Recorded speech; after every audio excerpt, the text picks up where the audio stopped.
And away we go. Usually, at this time of the day, especially what I've been through today, I just don't feel like doing these episodes. But I'm doing them anyway. So, let's see what me, Eric, or Risk have sent in our podcast group chat for whatever reason comes to our minds. Alright, I've sent a Twitter X post by the account Zuby at Zuby Music. The post reads, "The fact that being anti-AC is an actual political position shows you just how stupid large swaths of humanity are. It's essentially a pro-death position. It's as stupid as being against heating in the winter." And I don't know why I'm having this thought as I'm reading this Twitter X post. That is ridiculous, they would say. So stupid. Stop being so silly, you naughty boy. And you know what? I agree with them. That is stupid. Why, who on earth would be against air conditioning? Even given how it helps with coping with whatever high heated temperatures that comes about in our communities.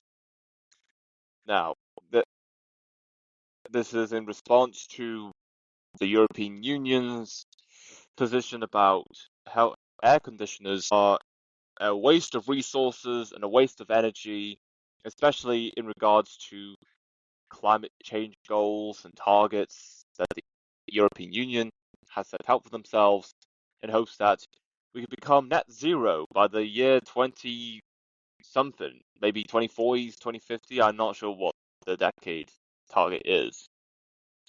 I know for sure the EU are still committed into achieving those targets with net zero and helping combating against climate change. And of course, I've heard that people in China have bought air conditioning and fans to cool their dogs in whatever heat wave people in China have suffered through for many years. And the reason, out of all the times they posted videos of themselves installing air conditioning and putting up fans, it is simply to mock the Europeans and the EU for such a measure which the EU has set out in regards to how air conditioners consume so much energy, can halt achieving. I'm not going to say that climate change is a hoax. There's already enough people saying those opinions anyway. If you hearing these stories about people in other countries making fun of you because you live in a country where it is shamed upon at best and at worst criminal and somewhat illegal to own air conditioners at worst, then and it does not matter what the reason is for setting out such a law or initiative, just know that if you're having other countries posting videos relating to whatever initiative that's been set out, and the intention is to mock or make fun of you, or maybe trolling, because they believe such a law or initiative or policy, legislature, is so darn stupid in to their perspective, then something's up. Nothing suspicious. It's just stupid. This isn't even about limiting or changing people's behaviors. It, Stopping people from using air conditioners to cool themselves in whatever heat wave is coming our way. Well, besides being stupid, it is also life-threatening. Like, people can actually die from heat stroke. And that's another problem. The stupidity and the threat to life coming out of not using air conditioner because we've been advised not to use them. I'm sorry, that's just ridiculous. I agree with Zuby on this one, and I thought assisted dying was concerning. I don't know what else to say to this. Madness. Next, I sent a YouTube Shorts by the channel Danny Rays, Raies, and this is relating to one of the few matches of the FIFA World Cup that has taken place. Yet this particular Instagram short seems kind of off. Don't know what it means or what is something that is off. I will play the audio for you right now. Apparently, FIFA has opened up an investigation against the goalkeeper for Jordan's soccer team ever since the latest World Cup game. When they were versing Argentina, Messi scored a goal that was extremely suspicious. As you can see, the goalkeeper did not even try to stop the ball from going in and basically just stood still the whole time. So now everyone on TikTok is convinced that he was bribed in order to lose the game on purpose. The goalkeeper himself is obviously denying all of these claims, saying that he just lost his footing. But considering FIFA themselves is looking into this, it definitely feels like something is up. And I actually had a discussion about this with one of my family members, and they said that, well, why would Argentina have the need to bribe someone? They're too good of a team against a team like Jordan that barely has any players playing professionally at clubs in Europe or South America for places. I don't think they really had the need to bribe anyone. And that's a good point, I would say. Even as good of a team Argentina is, my concern is with the Jordanian goalkeeper. Even if Argentina were good enough to beat Jordan in the group stage, the footage on that YouTube short showed clearly that the Jordanian goalkeeper could have easily made that save, yet somehow deliberately chose not to. That's my concern. Corruption or not, being bribed or maybe something else entirely. Again, like one of my family members has said, it's a good point that Argentina is too good of a team to even bribe anyone to just deliberately lose on purpose just to make Argentina not just look good, but also help Argentina advance through the next few knockout rounds in the FIFA World Cup. My concern is solely on the goalkeeper that could have easily made that save. And if he did, I think the match between Jordan and Argentina would have been 2-0. Other goals from Argentina against Jordan, well well well scored, well executed. Nothing can go wrong there. It's just one of these goals that Argentina scored could have easily been saved. Yet that didn't happen. Yeah, I can't argue too much about this. Even if I'm having concerns and just questioning why would he do that? It doesn't make any sense. Me, Eric, and Risk, we know how these events go. These sports, these major sporting events, it's a great way to take our minds off the world and whatever devastating things are going on in the world. And next thing we know, something happened, and we didn't know about it because we were enjoying ourselves watching a game of soccer, football, whatever you call it, or maybe rugby, ice hockey, field hockey, whatever sport you like. It works. It's very effective. And that's not to say you shouldn't have fun.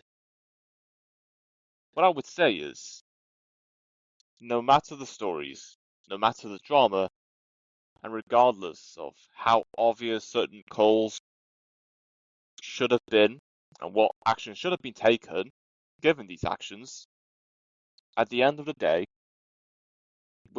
people are going to get a strong reaction out of these moments in sports, just like how it was designed in the first place. And no matter how many people argue that sports is not set up to distract us, it's a form of entertainment for us to enjoy ourselves, go for a night out, or maybe be part of a community of like-minded people. That's a fair point. I'll agree with that. Don't make that your whole life. You can have fun and have something to believe in and be part of a community. Don't make it your entire life. Because what would happen if that club didn't exist? Who would you support? Would you have anywhere else to go? Would you ever met people along the way if that team that you support didn't exist? I'm just saying. It's great to have fun and have something to believe in and enjoy ourselves. Question not many people ask, or if not just me, where would we be if sport teams that we support today hadn't exist? What other team would we've supported instead? Would the sport itself existed? Those are good questions.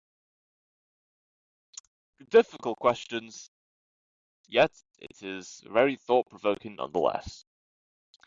And that is all that's been sent in the group chat since the last time I recorded a podcast episode.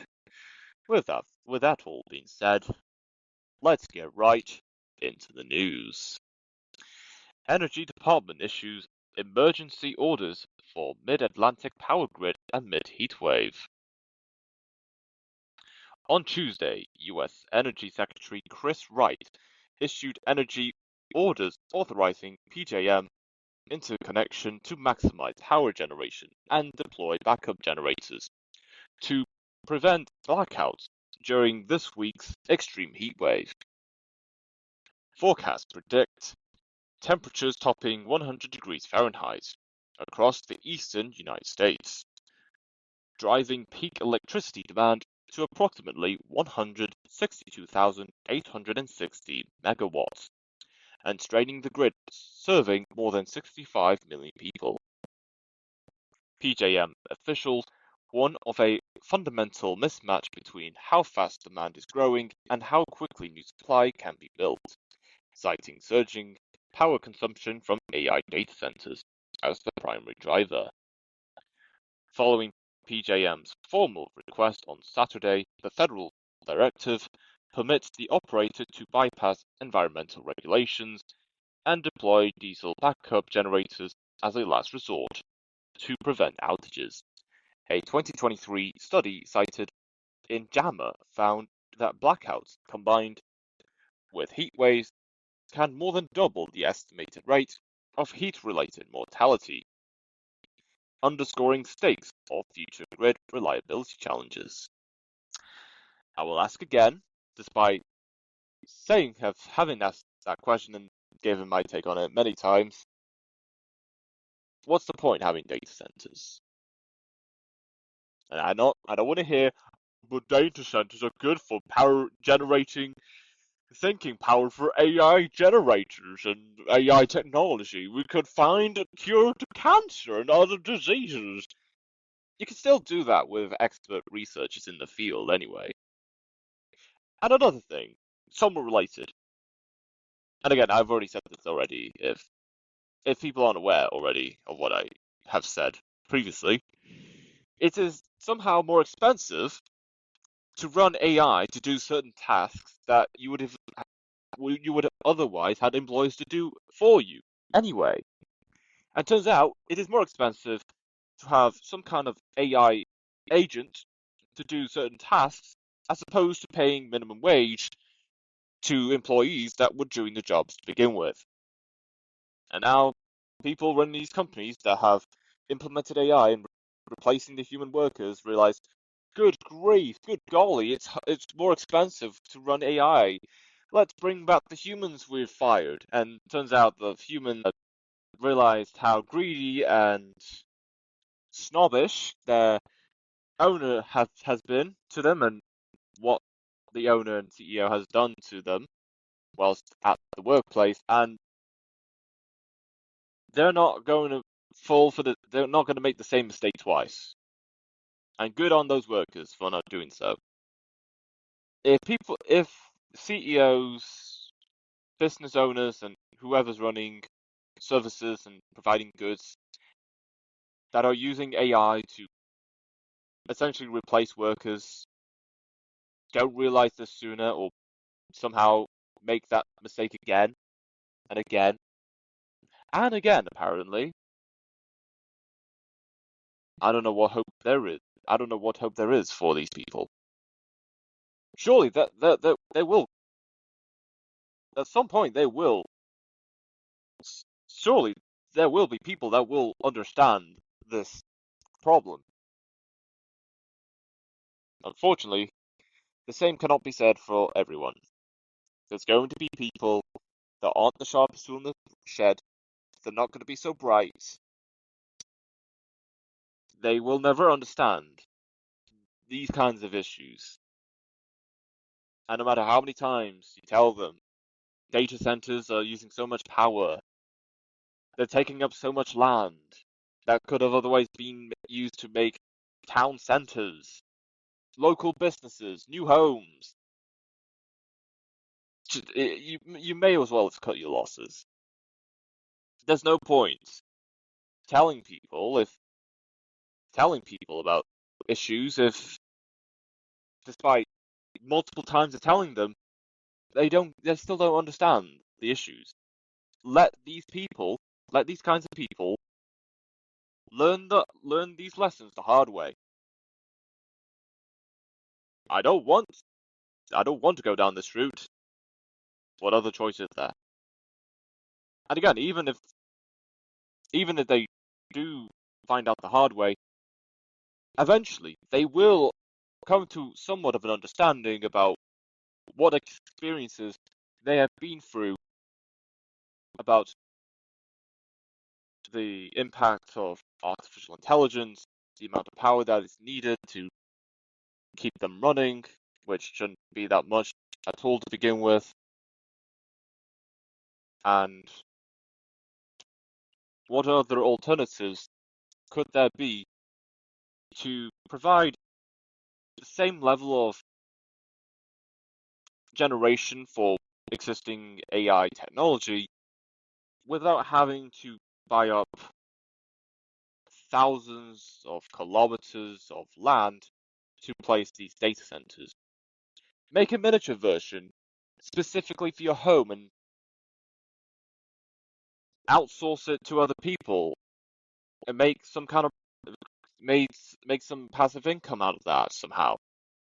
That would be great. Given cost of living,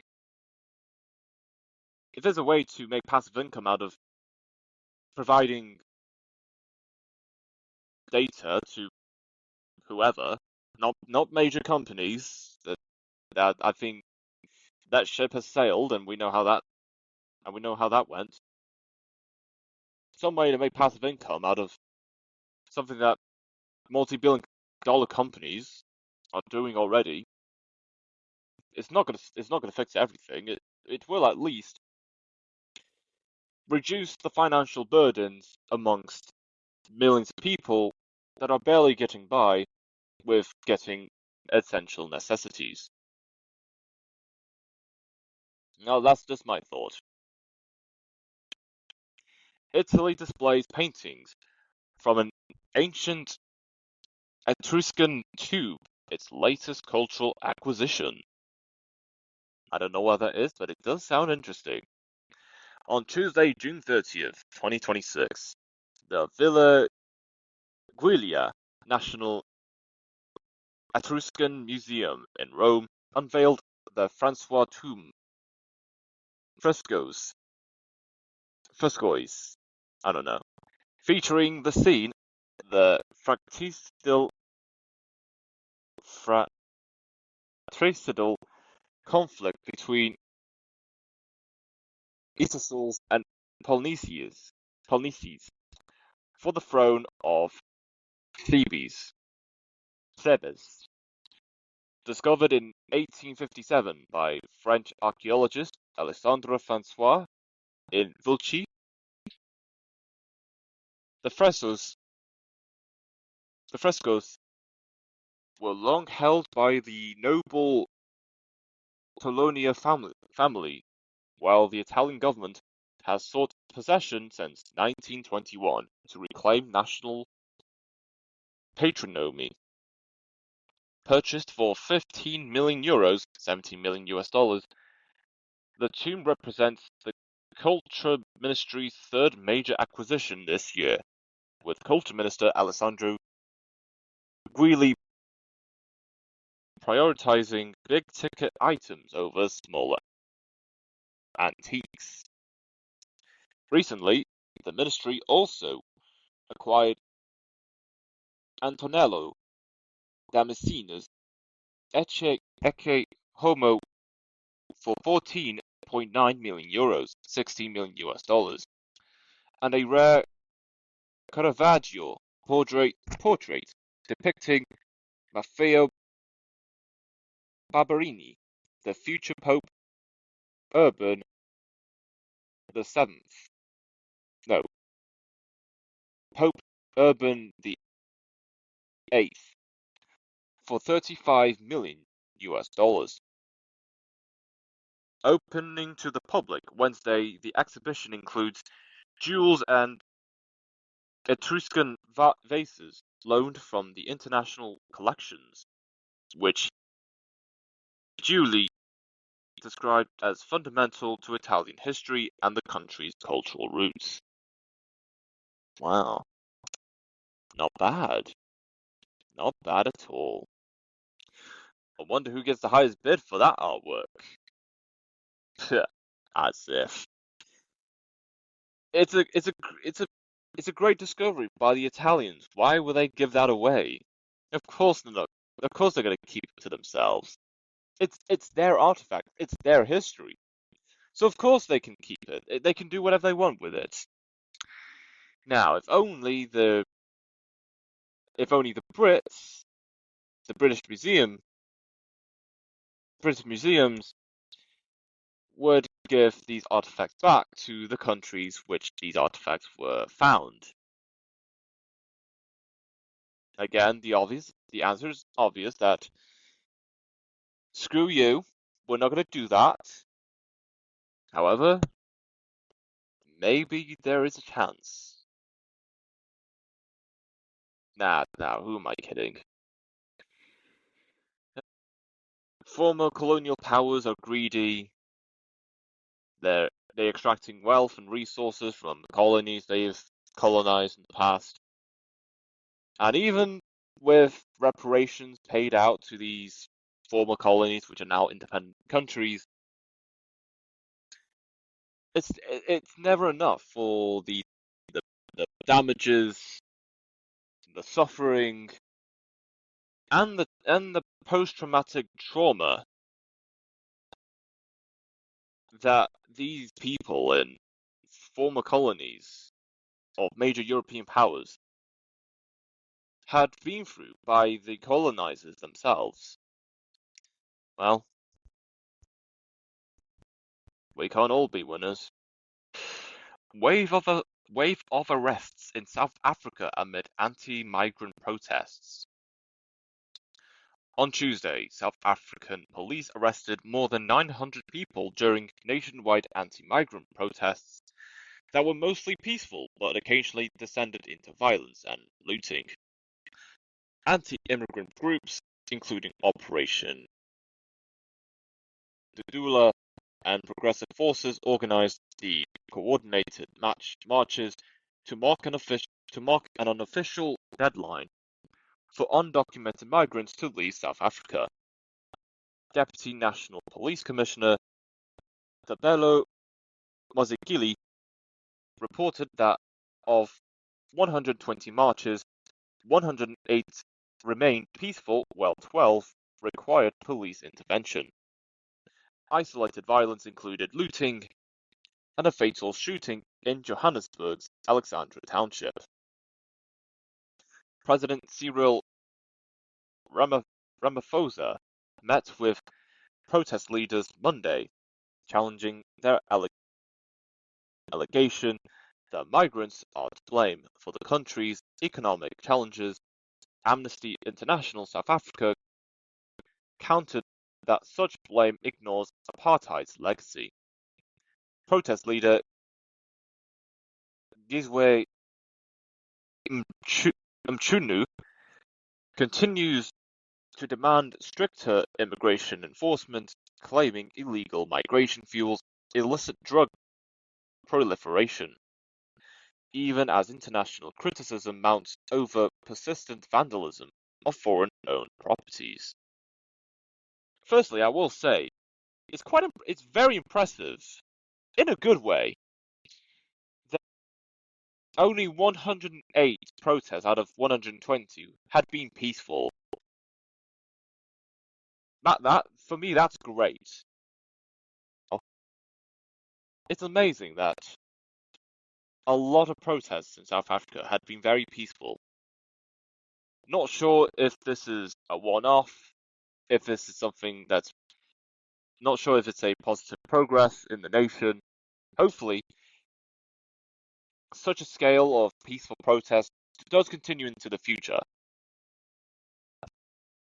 That's brilliant to hear. In terms of the peaceful protests and calling out whatever problems are going on in South Africa. And as for other issues in the nation, I just hope that a change for the better in South Africa comes about. I may not know much about what goes on in South Africa besides the state of streets and cities in South Africa right now as compared to 2008, according to Google Maps. From my own observation, that is all that I know. And I've seen a couple of YouTube videos talking about the decline of South Africa's infrastructure and other social problems have been going about. It's very unfortunate. And even when things get bad, and they will continue to get bad, there will come a point that there is going to be a drastic change of leadership that will tackle the biggest issues in South Africa firsthand. No negotiations. We're gonna tackle these issues immediately in hopes that we clear up the mess and find ways to prevent these problems from ever happening again. South Africa may not look good now, and it will continue to get worse. That does not mean things will change for the better. It's only down to the question of when will such an event like that happen? When will there be a drastic change of leadership?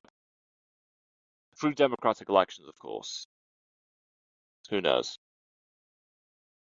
And that is it for the episode.